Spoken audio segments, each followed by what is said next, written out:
like Santi Sana and Karibu. Yes. And there were other things as well, but it's kind of slipped my mind. It's a lovely language to speak, and I wish I could speak it. I'll Just, teach you a little sometime. bit fluently, because it's such a lovely flow. Swahili is really lovely. Yes, please do. So how is Kenya so far? How has your experience been in Kenya? Oh, I absolutely love it. We feel so at home here, and it's actually quite sad to leave. When I was here with my setup in 2015, we actually cried to leave, and we thought we were back home. It sounds a bit, I don't know what it sounds like, but it's genuine. I mean that genuinely. We feel at home. There's something about Kenya that makes you feel very welcome, very serene, and there's a serenity. I was saying that to the guys. Yeah. There's a serenity like nowhere else. And I've travelled, to a lot of countries. Kenyans are warm. You should get a second home here. We'll be lucky Don't to tell have me. you. Totally, thank you. Yeah. All right, so now let's talk about you. You're Jamaican, but you grew up in England. Yeah. But this has impacted your career tremendously. Tell us about that. Right, in which way has it impacted?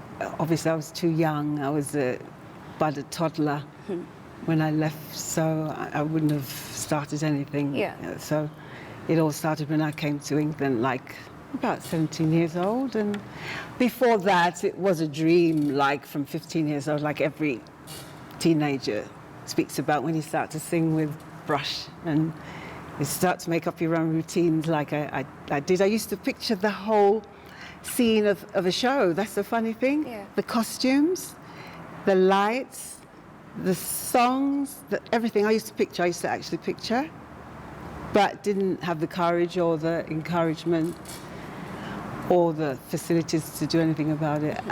I mean, I wasn't really, I think that was a fantasy, but my real passion at the time was more for fashion and teaching, actually. And I came from quite a conservative, they were musical, the parents, but still academic. On my mother's side, they're very academic. So she would frown, God rest her soul, frown upon a music career. Yeah. She wouldn't be very happy. So then how did you get to being a co-founder of Boney M, the actual Boney M? Yes. Right, but it depends on how long we have, though, actually. Basically, myself and Maisie Williams saw an advert in the newspaper called The Stage at the time. And long story short, we ended up in Hanover, Germany. We auditioned and, we did some shows. But I'm not on any of the hits, though. Yeah. But we did some like playbacks and stuff. And then I sadly left after about 9 months. And then I reconnected with Maisie, and I was singing with her for about 9 years. Okay, it says, I read about you, and it says that you and Macy come from way back, before even the actual, how did that friendship grow to even, forming a group together? How was it for you, taking a friendship to more of a business and a passion? That is difficult, it still is. Well, we were like sisters. We were more than friends. We were like sisters. Had a lot in common, and she's a lovely lady, and so she was easygoing. So the friendship, it was easy in the beginning, but things happen, and I think egos get in the way. I'm not going to lie, and that's inevitable with the industry. Okay. Yeah. So from that, you came and you formed Boney M Experience. Tell us about that. Yeah, I mean, it's a bit longer story. Yeah. I actually was going to take a break from anything to do with Boney M for a while, but then you know how things happen, serendipity, etc. And things happen, and you end up doing it, and you have. I just had a lot of offers. I actually I didn't try that hard. I just got a lot of offers for me to do my own thing, and then after a while, I just took people up on their offer, and I'm grateful. I'm eternally grateful for the opportunity, but I like to think that there's life after Boney M. It brings a lot of joy. It brought a lot of joy. It still does, and I have a lot of fun doing it. Yeah. And it pays the bills. I'm not going to lie. It's not the only reason, but we have to real talk here. Yeah. So all this, we've got lots going for it. But there is life beyond that. I write my own songs, and they're not like that. I'm actually a gospel rock singer, believe it or not. Can you sing something for us? your own Can you song. tolerate my version of Malaika? Oh, definitely. Please. So I've got a bit dry mouth. Okay. But this is my own version, right? So don't criticize my Swahili. I would. I want to sing the whole thing. Malaika, nakupende malaika. Malaika, nakupende malaika. Namini manye. Nikaname siyo. Nashingwana marisina we. Ndekuwa wa malaika. Nashingwana marisina we. Ndekuwa wa malaika. I like that. I like that. Did you understand? I did. I did. Oh, maybe it's because I know the song, so I understood it. So you're not That's only... phonetic. That was phonetic Swahili, if there is such a thing. You've created it. Yeah, you like me? Sorry. I actually like it. Yes. So okay. you are a singer, a songwriter, but you also love fashion. Yes. And you've Fashion, also fashion. written a book. Now, Yeah. this book really caught my attention because the title is Women Are Like Cats and Men Are Like Dogs, or Are They? Yeah. So what was going through your mind when you were writing this book?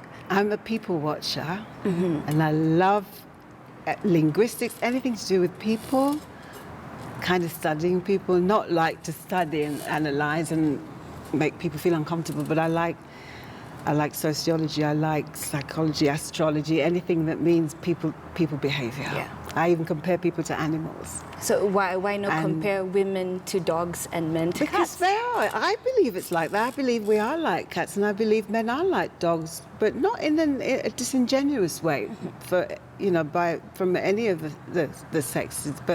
And sometimes roles are reversed. So that's why I've said, or are they? Okay. Because at the end of the day, we're all human beings, and because I was concerned about, from the people I meet and mix with, like I'm on the road, and I'm around a lot of people. So I was just very interested to see how people, even in their relationships, it's full of anecdotes, but with people's names disguised. I wouldn't dare go that far as to expose anybody. Okay. So I've just used anecdotes of mistakes that people make. I've researched. I'm not a psychologist. I love psychology, but I'm not a counselor. I have no experience, but I've done hard research, and from just being nosy or curious to watch and to listen. So it's just like the message is we are all human, but Homo sapiens in the end, Yeah. at the end of the day. So it's basically just to respect each other and get along, watch certain things, bear in mind certain things, and then we have more happiness in life. Okay. So you're also a fashion designer. Tell us about your line. You're wearing Yeah. it right now? No, but I Okay. should have done. I was earlier. So tell I us wore about a couple it. things earlier, Yeah. and in the shows we wear some of my pieces. It's no big thing, though. I wish it was, but it's no big thing. There's just too much going on. But I've been a budding designer since I was about 15. I designed my school uniform for my year. Okay. And I've done I used to design and my mother made. And so you're brought up in that kind of house. I used to be surrounded by material.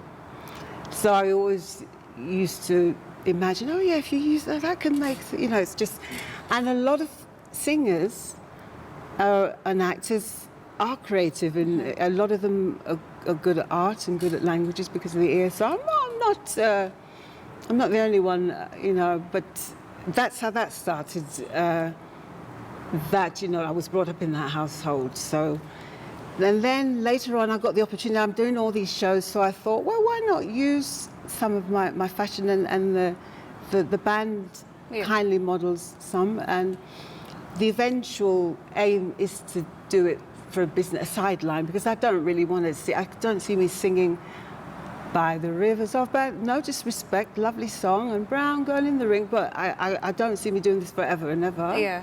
So I find that it's very crucial actually to do something else. So And now fashion. sorry to cut you short, but so now that you don't see yourself doing that, what should we expect from you going forward?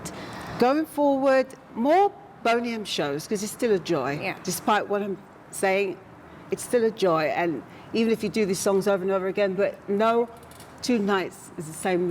It's always different versions, even if it's slight. And then when you see, so I will be doing that for a while. But I will be concentrating on my album, hopefully my solo album, reggae album called Justify, and more fashion. Hopefully that will be more developed sooner or later. Okay. And different things here. All right. Thank you very much for sharing your story, for gracing us with your presence here on the Friday briefing. Thank you for giving me the opportunity to talk about it, actually. You're welcome. I hope Kenya treats you better. You should have nyama Can't choma. be any better. Have you had nyama choma? No. You should. What's Before you that? leave. It's meat that has been roasted, but it's really good. I'm a vegetarian, actually. I'm a okay. cheatarian. I'm sorry. I prefer fish. I'm pescatarian. Oh, fish is good. Fish is but I also do have really the good. odd chicken, jerk chicken. I love Yes. Jamaican food. With ugali. You'll have it with ugali. Ugali is... If it's beef, I'm not sure. No, But it's not beef. No? No, it's not beef. Okay, So is it chicken? people should actually introduce you to these things. So, is it chicken? No, there's chicken, there's fish, but you should have it with ugali Okay, I remember that. Right. before you leave. All right. All right. Thank you very much, Shayla thank you Bonnick, so much who again. is a co-founder of the actual Boney M and also founder of Boney M Experience. Thank you very much. All right, thank you. We take a break. We come